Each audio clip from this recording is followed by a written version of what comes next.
Mga master, okay lang bang? Huwag niyong skip ang mga ads sa aking mga video kung okay lang mga master. Salamat sa solid na suporta po. Yon, what's up mga masters? Nandito na naman tayo sa panibagong araw, panibagong kabanata na naman ang pagsasama-samahan natin ngayon guys.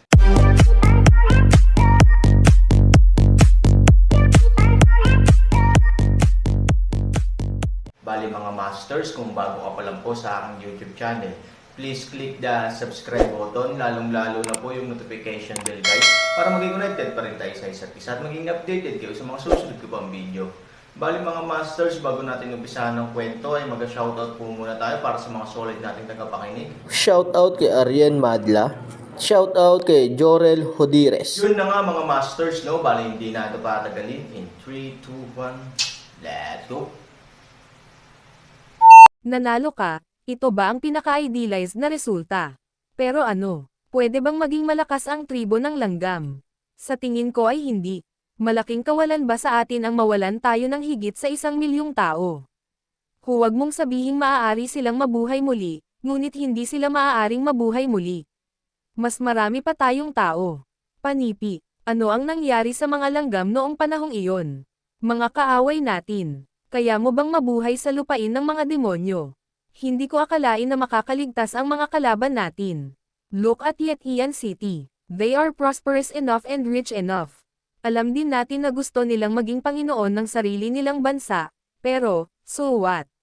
Bagamat ang mga salitang ito ay tila sinusuri ang sitwasyon, masasabi ng pinuno ng Ant-Man na ito ay talagang higit na banta mula kay Shagwoga. Ang parehong ay totoo para sa panalo, at ang parehong ay totoo para sa pagkatalo. Ito ay palaging isang patay na dulo, at ito ay palaging isang pagkatalo. Kaya, kung tutusin, tila walang ibang pagpipilian. Naiintindihan ko, bahagyang ngumiti ang Commander-in-Chief Ant-Man, ang ibig sabihin ng iyong kamahalan, manalo man tayo o matalo, ang kinabukasan ng ating angkan ng langgam ay mahuhulaan na. Bahagyang ngumiti ang espesyal na sugo, hindi ko na kailangang sabihin ang mga bagay na ito. Sa palagay ko ay may isip mo ang mga ito, Commander. Gusto ko lang ipaalala sa iyo sa paraang palakaibigan. Nang marinig ito, tumanggaw si Commander Ant-Man, kung ganoon ay magiging maayos din ako. Kung gayon, ano ang opinyon ng Commander ngayon? Masisiguro ko na dahil dumating ako ng personal, tiyak na magkakaroon ng lugar ang Ant-Man clan sa aking impluwensya sa hinaharap. Ang Commander-in-Chief Ant-Man ay ngumiti at sinabi, "Salamat, Special Envoy, sa iyong pansin. Napakaganda ng iyong opinyon, at ang mga kondisyon na iyong inihain ay halos hindi mapaglabanan ng sinuman. Gayunpaman, nakakalungkot na ako, sumusunod lang sa mga utos, at ang ating Ant Queen ay siya ang talagang magpapasya sa kapalaran ng angkan ng langgam. So, maling tao ang hinahanap mo." Nanlamig ang mga mata ng espesyal na sugo, ngunit hindi siya nagalit. Sinabi lang niya sa malamig na boses, "Can I take your words as a rejection?" "Of course you can, but this is also what I'm telling the truth. I can't make the decision." Bago ako umalis, masunurin kong susundin ang sinabi sa akin ng Reyna Langgam. Tumikim ang espesyal na sugo, at sa sumunod na segundo, hinampas ng buong tao ang mesa at tumayo. Ang tribo ng langgam, talagang nag-iiho ka ba at hindi kumakain ng masarap na alak? Talagang iniisip mo na gumagawa ka ng ilang mga trick sa likod namin, at talagang natatakot kami sa iyo hindi. Nang magalit ang espesyal na sugo, ang mga lalaking nakaitim sa likod na naghahain ng mga pinggan ay agad ding naglabas ng kanilang mga itim na kutsilyo, lahat sila ay mabisyo. Kami ay Ant-Man lang, hindi namin naisip na okay lang natakutin ang sinuman, at syempre, hindi kami natatakot sa sinuman. Pagkahulog pa lang ng mga salita, maraming langgam sa paligid ng commander ng Ant-Man ay agad ding naglagay ng poster. Ang aming espesyal na sugo ay mabait na dumating upang hikayatin kang sumuko, ngunit dahil sa mukha ng iyong Ant-Man clan, mas mabuting maging tapat ka. Tama, kung hindi mo alam ang daan, hintayin mo na lang ang pagkasira. Hindi mo akalain na nandito lang tayo para sa grupong ito ng mga tao, hindi ba? Hindi ako natatakot na sabihin sa iyo na ang buong ilalim ng lupa ay napaligiran na ng ating mga sundalo, at maaari silang sumugod at patayin ang mga surot anumang oras. Tama na. Kinawian ng espesyal na sugo ang kanyang kamay, pinigilan ang kanyang mga nasasakupan sa patuloy na pang-aabuso, tumingin kay Commander Ant-Man, at sinabi sa malamig na boses, ito na ang huling pagkakataon, ipinapayo ko sa iyo, seryosong pag-isipan ito, kung hindi, natatakot ako na ang kapalaran ng angkan ng Ant-Man ay mababago magpakailanman. Bahagyang ngumiti ang Commander-in-Chief Ant-Man, isang espesyal na sugo, sa palagay ko, nilinaw ko na. Kung gusto mong lumaban, maaari kang lumaban. Kung nais mong makipagpayapaan, mangyaring makipag-ugnayan sa ating Ant Queen. Okay, malamig na sinabi ng espesyal na sugo, kung gayon ay maghintay tayo at tingnan. Nang malaglag ang mga salita, ikanaway niya ang kanyang kamay at akmang aalis na kasama ang kanyang mga tropa. Mabilis na tumingin ang mga sundalong Ant-Man sa kanilang commander, nagtatanong kung dapat ba silang ibaba kaagad. Umiling si Commander Ant-Man. Alam niya na kung ang kabilang partido ay maglakas loob na pumunta rito ng mag-isa, tiyak na handa na sila ng husto. Ngunit sa sandaling ito, isang tawa ang biglang dumating. Sabi ko, nakahanda na ang alak at mga ulam, bakit nagmamadali kang umalis?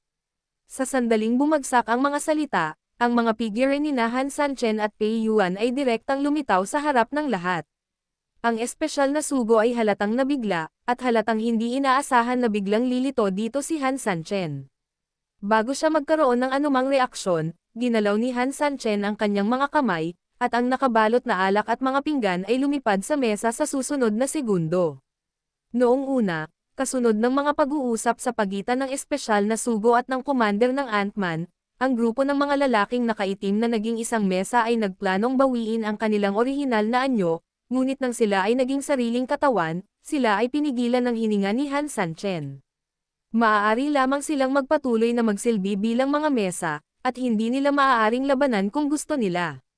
Bueno, 3 kaldero ng alak, isang palayok para sa bawat tao, tama lang. Tinapos ni Han Sanchen ang kanyang pangungusap at hinawakan ang ulo ni Pei Yuan. Bata ka, kaya hindi ka umiinom. Oo, Master, sabi ni Pei Yuan. Kilalanin ang benefactor. Nang makitang si Han Sanchen iyon, nagmamadaling iniyuko ni Commander Ant-Man ang kanyang ulo at sumaludo sa lahat ng Ant-Man. Isang bakas ng lamig at pagbabantay ang sumilay sa mga mata ng espesyal na sugo.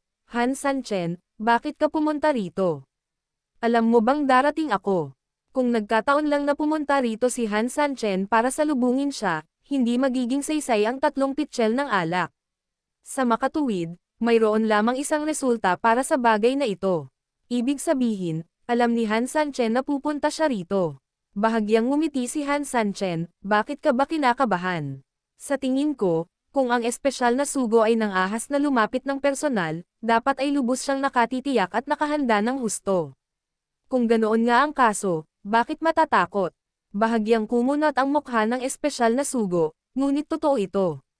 Bilang Commander-in-Chief ng kaaway na hukbo, kung siya ay maglakas loob na lumabas ng personal, dapat siyang maging ganap na handa na protektahan siya, walang duda tungkol dito. Gayunpaman, kahit na ano, ang biglaang pagsulpot ni Han Sanchen ay nagpagulo pa rin sa kanya. Gayunpaman, sa huli ito ay ang punong commander, at ang espesyal na sugo ay mabilis na nakabawi sa kanyang katahimikan. Han Sanchen, marunong ka talagang magbiro. Ako, 1,000,000 tao, ay natatakot sa iyo. Ano ba talaga ang tingin mo sa iyo? Pagkahulog ng mga salita, diretsyong umupo ang espesyal na sugo. Napangiti si Han Sanchen kay Commander Ant-Man, at magkatabi silang dalawa. Masunuring binuksan ni Pei Yuan ang isang pitchel ng alak at nilagyan ito ng laman para sa kanilang tatlo. Pagkatapos uminom ng isang baso ng alak, ibinuka ni Han Sanchen ang kanyang bibig, ang tinatawag na hindi pagpunta sa Three Treasures Hall ng walang kabuluhan, tayo ay mga kaaway sa larangan ng digmaan, kaya mas imposible iyon. Sa makatuwid, ang pagbisita ng espesyal na sugo sa oras na ito ay dapat dahil sa isang bagay na mahalaga, katawan. Magsasalita na sana ang espesyal na sugo, ngunit nagpatuloy si Han Sanchen, hayaan mo akong hulaan. Nandito ka ba para makipag-ugnayan sa dating relasyon? Mukhang hindi naman. Kung tutuusin, ikaw at ang Ant-Man clan ay hindi dapat magkaroon ng masyadong intersection, di ba? Kung gayon ano ito? Nang makita si Han Sanchen na nagpapanggap na malalim ang iniisip, ang espesyal na sugo ay napuno ng galit, na mahirap pigilan. Kung tutuusin, hindi naman siya tanga, paanong hindi niya makita kung ano talaga ang gustong gawin ni Han Sanchen. Nahulaan na niya. Pei Yuan, ilang beses ka nang nakipag-usap sa espesyal na sugo, sabihin mo sa akin, ano ang maaaring mangyari. Alam din ni Pei Yuan na sinasadya ni Master na nagpapanggap bilang ex. Pagkaraan ng ilang sandali, umiling siya, guro, hindi rin alam ng alagad na ito. Maingat na tumango si Han Sanchen, at pagkatapos ay nag-isip sandali, hulaan, sinusubukan ba nilang hikayatin silang sumuko? Sa katunayan, alam ng lahat ng naruroon ang sagot, at alam din na sasabihin ito ni Han Sanchen sa huli.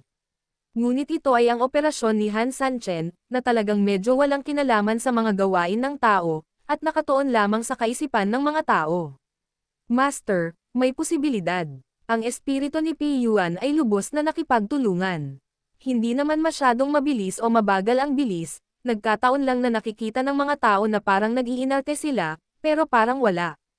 Sa wakas ay hindi na napigilan ng sugo. Okay, Han Sanchen, tumigil ka sa pag-arte, sabihin mo lang ng diretso, nandito ako para hikayatin kang sumuko. Ang Ant-Man clan ay ang aking demonyong angkan, sa batayan ng parehong angkan, mayroon akong obligasyon at responsibilidad na paalalahanan sila na huwag sumunod sa maling tao.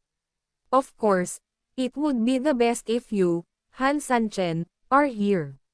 At least, I can ask you in front of your face. Ngumiti si Han Sanchen, hindi ko alam kung ano ang gustong itanong ng espesyal na sugo kay Han Sanchen. Magtanong ka lang, malalaman ko ang lahat, at sasabihin ko ang lahat. Gusto kong tanungin ka, ang angkan ng Ant-Man ay dumaan sa buhay at kamatayan para sa iyo at itinuring kang isang pinagkakatiwalaang tao. Ano ang tingin mo sa kanila?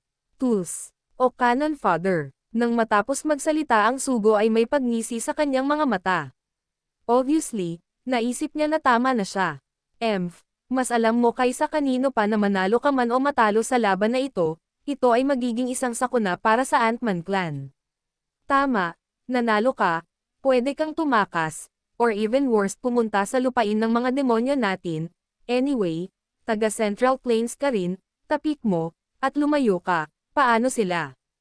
Han Sanchen, kailangan mong maging matapat upang maging isang tao. Kapag ang iba ay taos-pusong nagmamalasakit sa iyo, inilalagay mo ang iba sa panganib. Ito ang ginagawa ng mga kasuklam-suklam na tao. Alam na alam din ng mga lalaking nakaitim ng espesyal na sugo kung ano ang ibig sabihin ng pag-atake sa isa't isa ng napakahusay, at ito ay isang nakakabaliw na output kay Han Sanchen. Mapait na ngumiti si Han Sanchen, talagang may katuturan ang sinabi mo. Gayunpaman, una sa lahat, ako, si Han Sanchen, ay hindi ibig sabihin na isang taong natatakot sa mga bagay-bagay. Kung ako, si Han Sanchen, ay maglakas loob na guluhin ka, nangangahulugan ito na marami kang nagawang kasamaan, at si Mr. Han ang bahala dito. Natural, ang buhay at kamatayan ay walang kabuluhan, at aalagaan namin ito hanggang sa wakas. Hanggat nabubuhay si Mr. Han, kapag nakita kanyang gumagawa ng masama, minsan ka pa rin niyang bugbugin. Pangalawa, hindi mahuhulaan ni Mr. Han kung magiging biyaya o sumpa ang magkapatid na Ant-Man sa hinaharap, pero ang sabi lang ni Mr. Han, kung nandito si Han, nandyan ang Ant-Man. Tungkol sa pangatlo, hindi ko kailanman hiniling si Ant-Man na tumulong. Hindi mahalaga sa nakaraan, ngayon, o sa hinaharap, maaaring umalis si Ant-Man kung kailan niya gusto, at hindi kailanman magkakaroon ng anumang pagdududa si Han tungkol sa kanyang relasyon sa angkan ng Ant-Man dahil dito. Pagkatapos magsalita, tumingin muli si Han Sanchen kay Commander Ant-Man, "Brother, ito ang palaging sinasabi ni Han Sanchen, at walang pagkukunwarisi." Han Sanchen sa kahirapan ng sitwasyon, kaya naiintindihan niya ang ideya ng sino man na hindi pumunta sa digmaan. Mr. Han, at itong espesyal na sugo, sa tingin ko ang dapat kong sabihin ay napakalinaw, tama. Sumusunod lang ako sa utos, at wala akong ibang hinihiling o pakialam. Ang totoo, ang utos na natanggap ko ay ipaglaban. Either win and go home, or lose the whole army and die here, nothing else. So, this topic, I think we can stop. Antong hininga ang espesyal na sugo at umiling, Yuzhong, alam mo ba na bibigyan ka ni Yuzhong ng mabigat na halaga?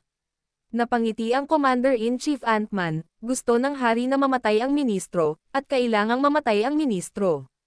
Susunod lamang kami ng mahigpit sa utos ng Reyna Langgam. Kung tungkol sa mga kahihinatnan, kami ay mga sundalo lamang at hindi gaanong makayanan, at wala kaming lakas at kakayahan upang pamahalaan ang labis. Tumango ang espesyal na sugo at tumingin kay Han Sanchen. Alam na alam niyang tapos na ang eksenang ito. Ang Ant-Man ay isang patay na kahoy, at hindi niya dapat atakihin ang puso ni Han Sanchen.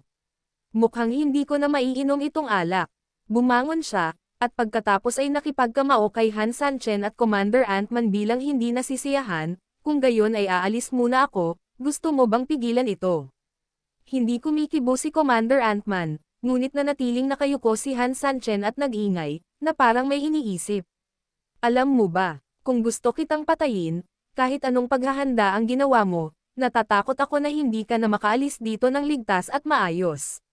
Naniniwala ka ba dito? Bahagyang ginalaw ng espesyal na sugo ang kanyang lalamunan. Kung may nagsabi nito, siguradong sasampalin kanya at isumpa, ngunit kung si Han Sanchen iyon, iba. Sa mga tuntunin ng kakayahan ni Han Sanchen, ang espesyal na sugo ay talagang hindi nang ahas na sabihin na maaari siyang umalis dito ng 100% ligtas sa kanyang harapan. Kung ganoon ay gagawa ka ng isang hakbang. Sabi ng Special Envoy habang gumagalaw na ang mga kamay niya. Lihim siyang maswerte, handang harapin ang mga salungatan anumang oras. Tumawa si Han Sanchen at sinabing, huwag kang mag-alala, ang dalawang hukbo ay hindi pupugutan ng ulo kapag sila ay naglalaban, kahit na nandito ka na may baluktot na intensyon. Maaari kang umalis, ngunit mayroon akong kahilingan. Bahagyang sumimangot ang espesyal na sugo, Han Sanchen, medyo magalang ka, okay, sabihin mo sa akin, ano ang gusto mo? Madali lang yan. Nakangiting sabi ni Han Sanchen, kung tutusin, hindi naman ako tea house, kaya hindi ako makakapunta at umalis kung kailan ko gusto. So, hindi nagsalita si Han Sanchen, ginalaw lang niya ang kanyang kamay, at saglit, isang itim na hangin ang direktang lumipad, at sa sumunod na segundo, 12-12 tasa ang biglang lumitaw sa mesa. Han Sanchen, anong ginagawa Yun na mo? nga mga masters, no? Bali panibagong kabanata na naman yung natapos natin ngayong gabi. Muli, maraming salamat po talaga sa walang sawang suporta po sa aking YouTube channel na talagang inaabangan nyo po ang bawat upload ko po. Bali mga masters, magkita-kita ulit po tayo bukas ng gabi at ngayon po ay magpapaalam po muna tayo.